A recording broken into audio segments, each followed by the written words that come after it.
The Private Sector Commission said the report submitted by the Chief Elections Officer Keith Lowenfield, in which he discarded over 115,000 valid votes, is yet another blatant attempt by the CEO to manipulate the election's results in favor of the incumbent APNU-AFC coalition.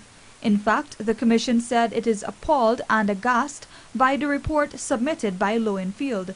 The PSC stated that Lowenfield, through his report, arbitrarily and unilaterally seeks to disenfranchise 25% of persons who legitimately cast their votes in an electoral process which has been described as credible by a majority of the stakeholders, including the international community.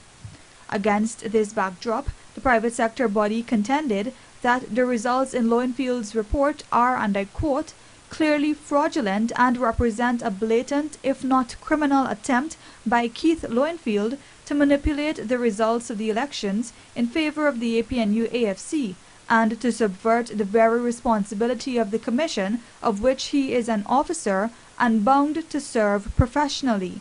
End quote.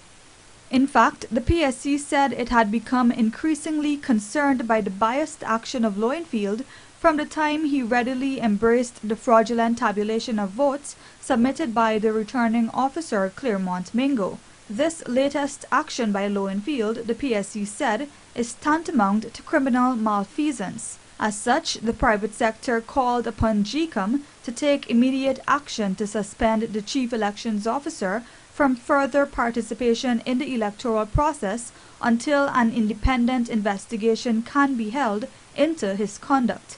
Reporting for the Evening News, Davina Samaru.